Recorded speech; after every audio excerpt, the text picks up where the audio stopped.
जो पास होता है सबसे पहले उसमें वोल्टेज अप्लाई करते हैं हम लोग, और जैसे उसमें वोल्टेज अप्लाई करते हैं तो कंडक्टर के पास large number of free electrons होते हैं। क्या? Large number of free electrons. तो वोल्टेज क्या करता है, उसको धकेलना शुरू कर देता है। क्या करता है?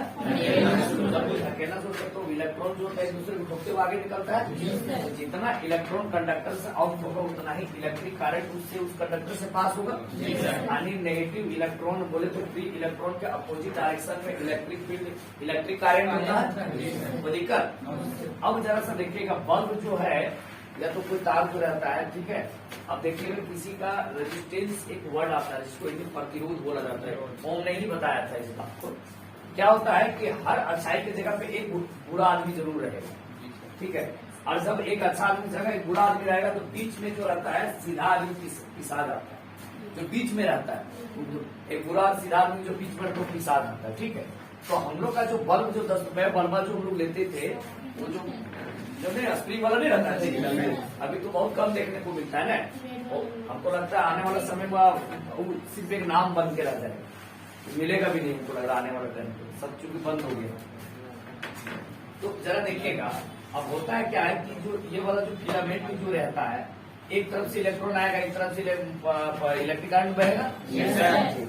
अब होता है क्या है कि इसमें जो है इलेक्ट्रॉन जब आने लगता है तो वैसे बोलता है वोल्टेज ये रेजिस्टेंस एक रहता है जो प्रतिरोध करता है, विरोध करता है किसको बहने से, इलेक्ट्रॉन को बहने से करता है। अच्छा तुम इलेक्ट्रॉन बहेगा, इलेक्ट्रिक करंट को जाने देंगे, तुम जितना बहेगा उतना उसको रोकने लगता है कौन, रेजिस्टेंस। इसका मतलब है ये इलेक्ट्रिक करंट अगर फ्लो कर रहा है, जब ये बहते हुए इलेक्ट्रॉन को जब ये विरोध कर रहा है, अपोज कर रहा है, इसका मतलब इलेक्ट्रिक करंट का अपोज कर रहा है। लोग इलेक्ट्रिक करंट का जो अपोज करता है उसको क्या बोलता है, रेजिस्टेंस। अब ये क्या करता है, रेजिस्टेंस का काम है कि इलेक्ट्रिक करंट जो फ्लो करता है उसका विरोध करना है। तो विरोध करेगा क्या, कैसे, तो जो इलेक्ट्रॉन फ्लो करेगा उसको क्या करेगा, बहने से रोकेगा, उसको जाने नहीं देगा। अब जितना इलेक्ट्रॉन अगर मान लो बाहर नहीं निकल रहा तो करंट उससे बहेगा क्या, नहीं।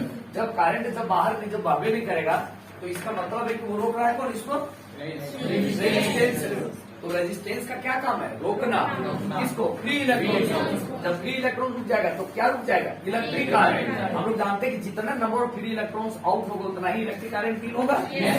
बोलो जी। तो ये इसका मतलब है कि ये अवरोधक का काम करता है कौन, रेजिस्टेंस। अब क्या होता है कि जब ये अवरोधक का काम करता है तो टेम्परेचर बढ़ने लगता है जी सर। और जब टेम्परेचर बढ़ने लगता है तो इधर से रेजिस्टेंस और इधर से इलेक्ट्रिक करंट उसको रोकने, इलेक्ट्रॉन को बैलेंस रोकने लगता है। तो बीच में कौन पिसा जाता है, तो टंगस्टन का रहता है। तो इसीलिए वो लाल हो जाता है गुस्सा में, बीच में बोलता है हम ही तुम मिले पिसाने के लिए, तो इसीलिए लाल हो जाता है। अगर रेजिस्टेंस नहीं रहता तो संभव नहीं। अब जरा देखना, मान लो तार हम लोग जैसे क्या करते हैं कि पतला सा तार देते हैं, 4-5 को लौट देते हैं बहुत ज्यादा, ठीक। अब इलेक्ट्रॉन इसको धाए चाहिए, इलेक्ट्रॉन इधर से भागाएगा, इधर से देगा तब ना इलेक्ट्रिक करंट को आएगा इसके पास ही। अब वो क्या करता है, रेजिस्टेंस बोलता है ना, पर नहीं जाने देंगे इलेक्ट्रॉन को। जब रोकने लगता है तो कार क्या होता है, गर्म होने लगता है।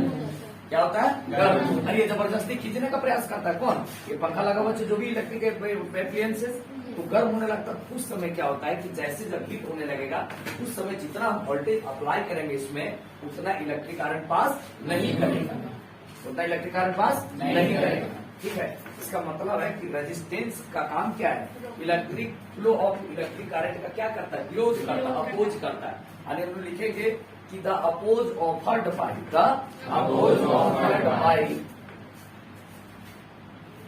बाई कंडक्टर या तो material through which flow of electric current, flow of electric current. अगर किसी कंडक्टर से इलेक्ट्रिक करंट फ्लो करता है या मेटेरियल से फ्लो करता है तो वह मेटेरियल या वह कंडक्टर जो इलेक्ट्रिक करंट को बहने के लिए उसका क्या करता है, अपोज करता है। क्या करता है, अपोज करता है, उसका विरोध करता है, बहने नहीं देता है, ठीक है। इसको क्या बोला जाता है, रेजिस्टेंस। क्या बोलता है, रेजिस्टेंस। ये वाला तो कल बता चुके हैं, कोई दिक्कत नहीं। ये वाला सिर्फ याद रखना, ये वाला रो एल बाई ये वाला, ठीक है। रो बराबर ये M N E square relaxation of time, ये वाला याद रखना। हम लिख भी दिए, कल लिखे हैं, हाँ थोड़ा सा याद रखना।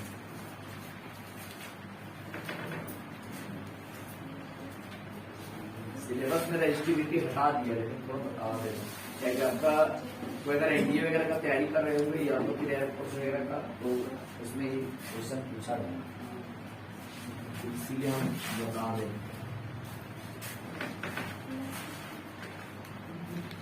कुछ कुछ का जैसे प्रतिरोध जो रहता है फिक्स रहता है, क्या रहता है, फिक्स कांस्टेंट रहता है। जब जिसका रेजिस्टेंस कांस्टेंट रहता है उसमें भी इज डायरेक्टली प्रोपोर्शनल आई उसी में होता है।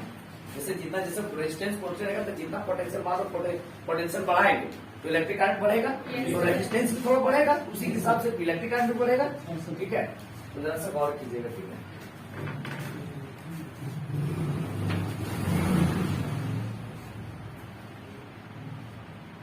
सबसे पहले इसको रेजिस्टेंस बोले या तो इलेक्ट्रिकल रेजिस्टेंस बोले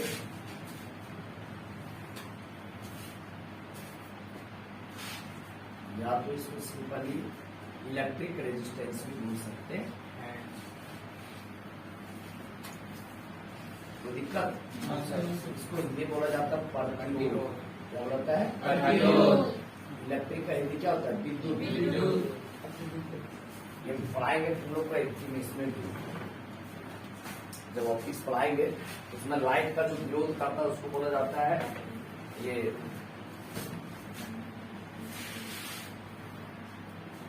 इंडेक्स बोला जाता है उसमें। हाँ, रिफ्रैक्टिव इंडेक्स इसका कितना है तो उसका विरोध करता है, वहां पर रेजिस्टेंस का काम करेगा जो लाइट को रोकता है, उसको बताया। ये वाला याद रहेगा और तब से समझना है। चलिए साथ दीजिएगा थोड़ा सा, हम लोग लिखेंगे the oppose offered by conductor या तो मेटेरियल, कंडक्टर या तो material to flow against to flow of electric charge, electric current, क्या इलेक्ट्रिक करंट। इसे हिंदी में जरा सुन लीजिए, हम इस तरह लिखेंगे कि वह मटेरियल जो इलेक्ट्रिक करंट को कहने से क्या करता है, विरोध करता है। अगेंस्ट मतलब क्या होता है उसका विरोध करता है। ठीक है, तो हम लिखेंगे the oppose offered by, the oppose offered by, the oppose offered by conductor या तो फिर मटेरियल अगेंस्ट, किसके against, to flow of electric current, to flow of electric current, या तो flow of electric current is called resistance, is called resistance. तो दिक्कत, also it is a scalar quantity and it is denoted by capital R. तो हम लोग लिखेंगे mathematical में R is equal to V by क्या हो जाएगा, आई। अरे वी इज इक्वल टू क्या हो जाएगा, R is equal to V by I. The oppose offered bye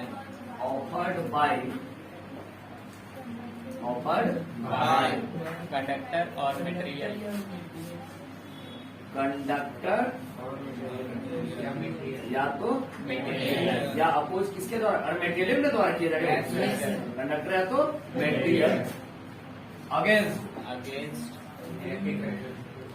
against किसके, flow of electric current, flow of electric current, इसके अगेंस्ट काम करता है electric current.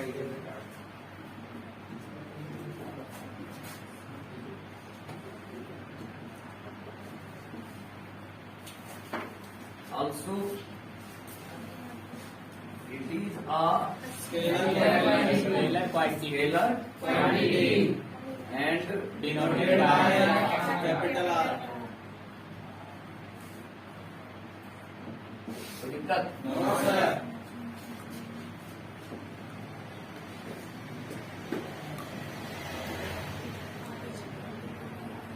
R is equal to V by I।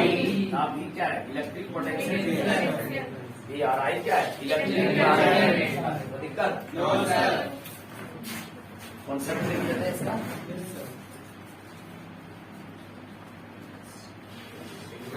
इससे बढ़िया इलेवेंथ वाले का send करता हूँ, यार इतना भी एक्सपेक्ट नहीं की थी कि इतना भी आ जाएगा। कहीं बीमारी है, बहुत घरेज जाता है। सारा ट्यूशन है ना तुम लोग का, हाँ? सारा है sir. It is a scalar quantity. It is a scalar quantity denoted by capital R. Denoted by capital R. Denoted by Capital R. SI unit.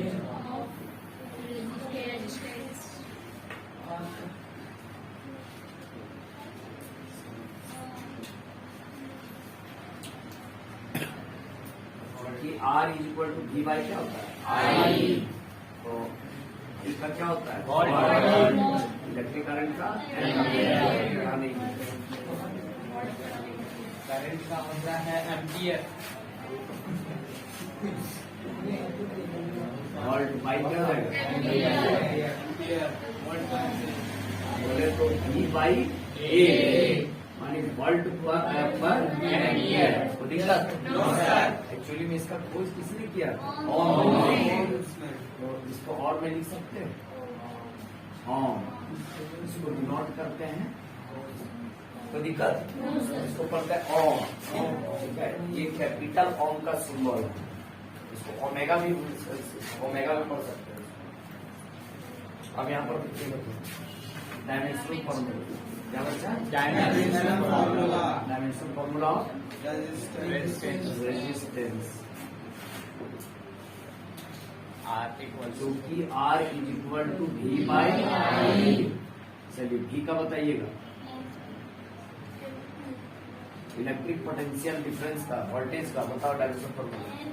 Work done by क्या होता है टेस्ट इलेक्ट्रिक चार्ज नहीं होता है V is equal to work by test electric charge. Work का होता है M power minus 2 charge का क्या होता है A। कोई दिक्कत ये वाला ऊपर ML square T to the power minus 2 T की पावर माइनस 1 टी की पावर माइनस 1 तो ML square T to the power minus 3 T की पावर माइनस 1 कोई दिक्कत तो ML square T to the power minus 3 T की power minus 1 electric current का क्या होता है नीचे पावर प्लस ऊपर जाएगा तो माइनस तो ML square T to the power minus या T to the power minus 1 क्या जाएगा -2 और ऊपर चलेगा -1 का हो गया -1 और -1 क्या हो जाएगा -2। यहाँ पे सही है चलिए अब हम लोग देखेंगे सिंबल ऑफ ओम।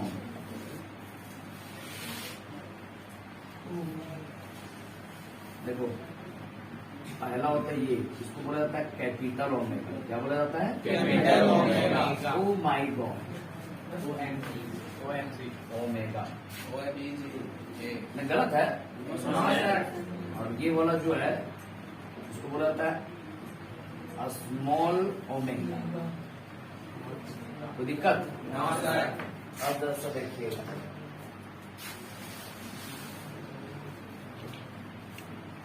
कोई नहीं लिखिएगा सिंबल ऑफ रेजिस्टेंस किसका जरा देखना साल इधर देख आंख में जितना हड्डी को वो तोड़ देंगे नसवा कबाड़ देंगे लास्ट में इससे देखा अच्छी तरह क्या उधर गर्लफ्रेंड खड़ी है तुम्हारी क्या पढ़ा रहे इधर तो उधर क्या ध्यान दे चलो रेजिस्टेंस का सिंबल तो सभी को पता है कोई दिक्कत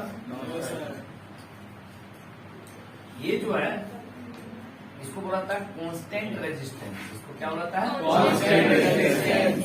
अब तो तुम लोग समझ गया होगा वेरिएबल रेजिस्टेंस का। Yes sir. अरे बोलो जी यस सर। समझ रहे हो ना यस सर। कौन कौन नहीं समझ रहा हाथ खड़ा कर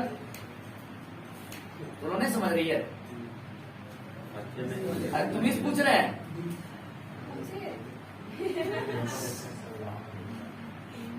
काहे इतना प्यार से रहा है? Variable resistance.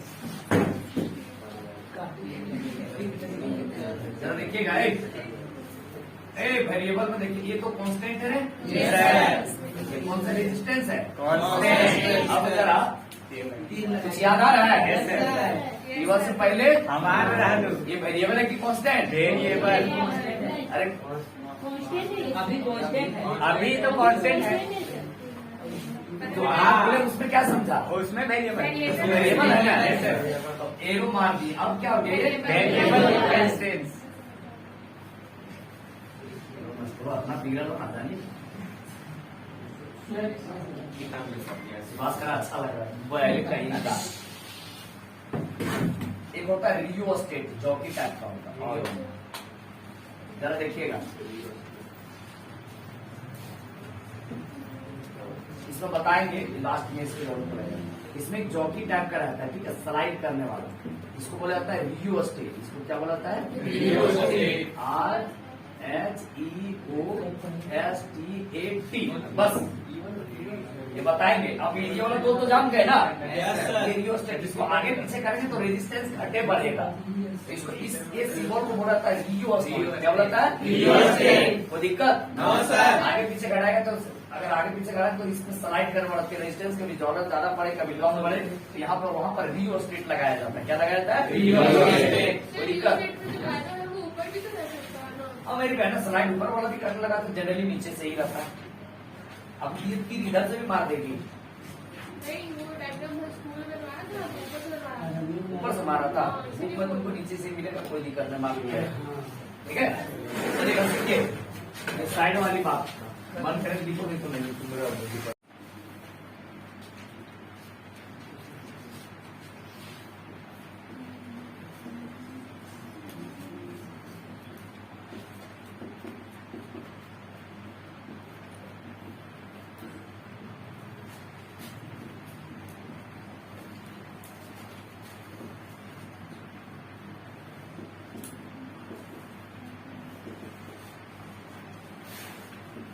लिखते थे उसको सर। तो जैसे कुछ बात बोलते थे नहीं कोई बात सही करना चाहिए।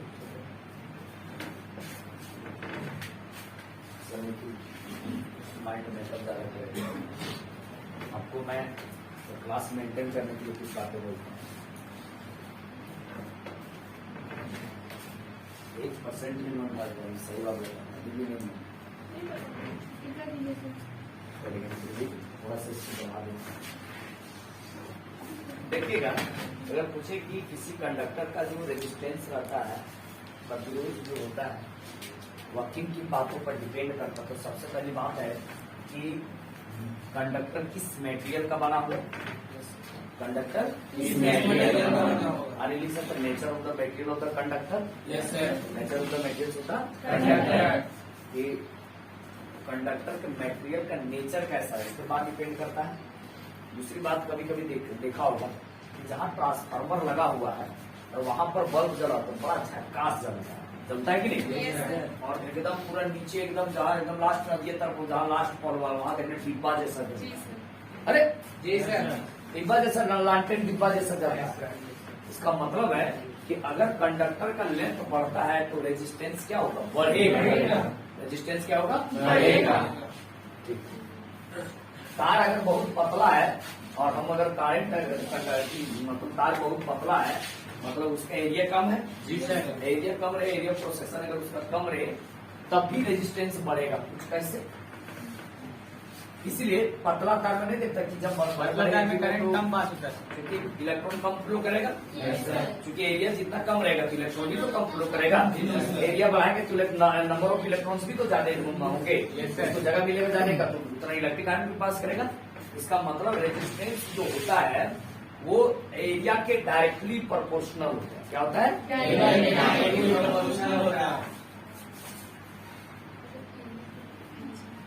अगर एरिया नहीं गलती हो एरिया की इनवर्सली प्रोपोर्शनल बात नहीं समझ इनवर्सली प्रोपोर्शनल होता है कि एरिया अगर एरिया बढ़ेगा तो रेजिस्टेंस घटेगा।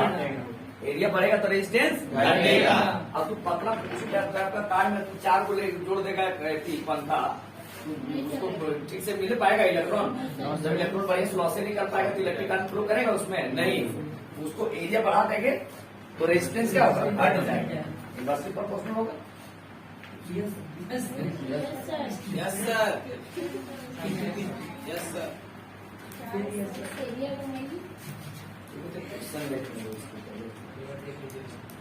क्वेश्चन होगा तो थ्योरी भी तो करवा एरिया नहीं देखता तार मोटर तो बढ़िया से करंट पास होता है। Yes, sir. हाँ। देखते हैं क्वेश्चन अगर क्वेश्चन इसके बाद है कि पहले ये देख लेते हैं।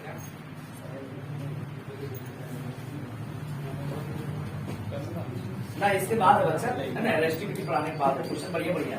आपको जो है कोई एनडीए वगैरह का कौन तैयारी कर रहा है, एयरफोर्स वगैरह का कुछ वो करेगा तुम? अभी पढ़ रहा है वो क्या नाम है, सतीश वर्मा। सतीश वर्मा नहीं पूछती है क्वेश्चन वगैरह। उसके आज लाए निकलवाए। तो आज ही मतलब दीजिए में मेरा प्रॉब्लम है इसी दिन नहीं चल रहा काबू नहीं हम अकेले पढ़े हो, कोई भी नहीं पढ़ रहा है। तो सबको नौकरी दे देगी तुम? बाकी का तो दे देंगे। वाह भैया ना दादी कब से बन गई। अब वैसा क्रेडिट से ना बताएंगे।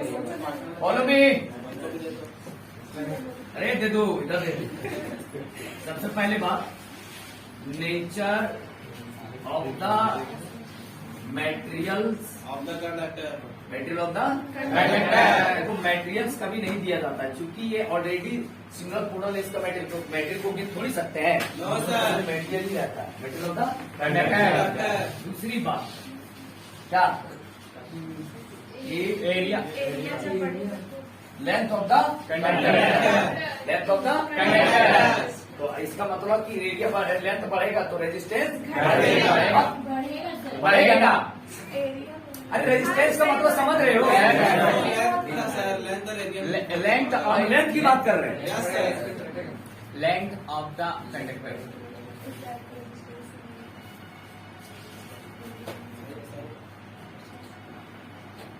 Length of the conductor. बोले तो क्या L is directly proportional to R. That is R is directly proportional to L. L। Yes sir. Length बढ़ेगा तो रेजिस्टेंस क्या लिख देते हैं, directly proportional of the conductor. Yes sir. स्पष्टता हो जाएगी। Yes sir. सर तो नीचे लिख देते ना सर, मिटाने का जरूरत।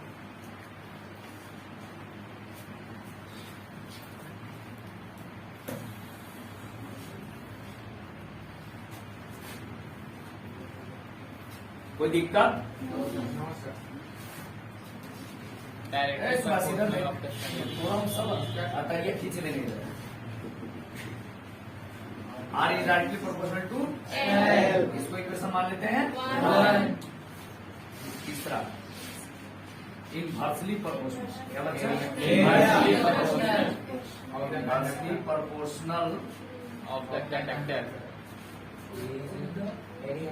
Inversely proportional to the area of area of the conductor. तो ऊपर में लेंथ वाला छोड़ दिए। क्या वो डायरेक्टली प्रोपोर्शनल में लेंथ नहीं है।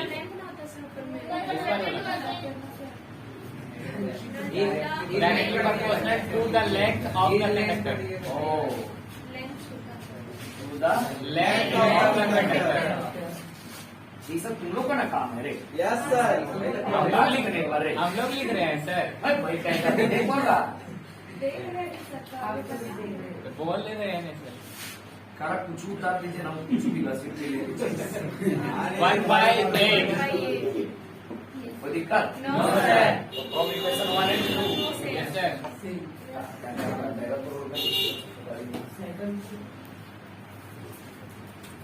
तो इसमें हो गया ना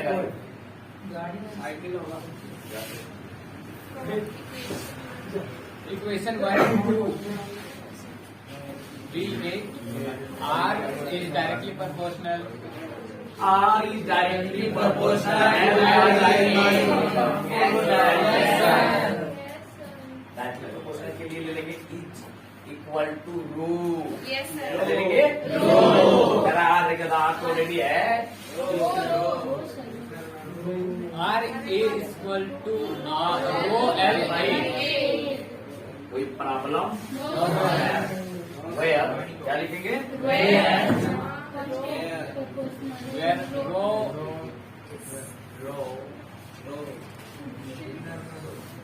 proportionality constant.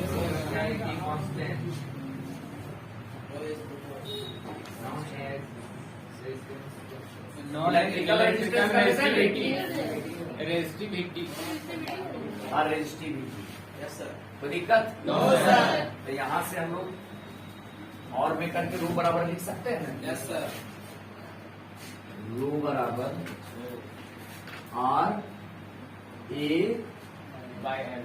बाई तो दिक्कत नो सर रेजिस्टेंस बढ़ाएंगे तभी रेजिस्टिविटी बढ़ेगा, Yes, sir. एरिया बढ़ाएंगे तभी रेजिस्टिविटी प्रतिरोधकता बढ़ेगा यहाँ पर, Yes, sir. ठीक है। लेकिन लेंथ बढ़ाएंगे तो रेजिस्टिविटी घटेगा। इसके अनुसार Yes. रेजिस्टेंस यहाँ पर चलेगा 6 मीटर। सर, इसमें- ये वाला फॉर्मूला आप रखना, ये जरूरत पड़ेगा। ये सिलेबस से हटा दिया है, ठीक है, ठीक है? सिलेबस से हटा दिया है। ये फिक्स होता है सबकी रेजिस्टिविटी, प्रतिरोधकता। जैसे प्रतिरोध से क्या बना, प्रतिरोधकता। तो ये तो सुंदर है, क्या होता है सुंदरता, सुंदरता मतलब हमेशा के लिए। तो प्रति किसी बॉडी का प्रतिरोधक किसी कंडक्टर का फिक्स रहता है।